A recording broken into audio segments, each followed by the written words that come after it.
ಎಲ್ಲರಿಗೂ ಶುಭೋದಯ ಹಾಗೂ ಕರ್ನಾಟಕ ರಾಜ್ಯೋತ್ಸವದ ಶುಭಾಶಯಗಳು. ಕರ್ನಾಟಕ ರಾಜ್ಯೋತ್ಸವ ಅಥವಾ ಕನ್ನಡ ದಿನ ಇದನ್ನು ಪ್ರತಿ ವರ್ಷ ನವೆಂಬರ್ 1ರಂದು ಆಚರಿಸಲಾಗುತ್ತದೆ. 1956ರಂದು ದಕ್ಷಿಣ ಭಾರತದಲ್ಲಿ ಕನ್ನಡ ಭಾಷೆ ಮಾತನಾಡುವ ಪ್ರದೇಶಗಳನ್ನು ವಿಲೀನಗೊಳಿಸಿ ಕರ್ನಾಟಕ ರಾಜ್ಯವು ರೂಪುಗೊಂಡ ದಿನವಿದು. ಅಲ್ಲಲ್ಲಿ ಹರಿದು ಹಂಚಿ ಹೋಗಿದ್ದ ಕರ್ನಾಟಕವು ಒಂದುಗೂಡಿದ ದಿನವಿದು. ಕರ್ನಾಟಕವು ರೂಪುಗೊಂಡ ಸಮಯದಲ್ಲಿ ಇದನ್ನು ಮೊದಲು ಮೈಸೂರು ಎಂದು ನಾಮಕರಣ ಮಾಡಲಾಯಿತು.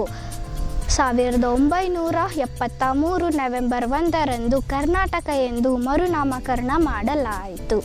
ಎಲ್ಲಾದರೂ ಇರು, ಎಂತಾದರೂ ಇರು, ಎಂದೆಂದಿಗೂ ನೀ ಕನ್ನಡಿಗರಾಗಿರು ಎಂದು ತಿಳಿಸುತ್ತಾ ಈ ನನ್ನ ಭಾಷಣವನ್ನು ಕನ್ನಡಮ್ಮನಿಗೆ ಅರ್ಪಿಸುವೆ. ಕನ್ನಡಮ್ಮನಿಗೆ ಜಯವಾಗಲಿ. ಧನ್ಯವಾದಗಳು.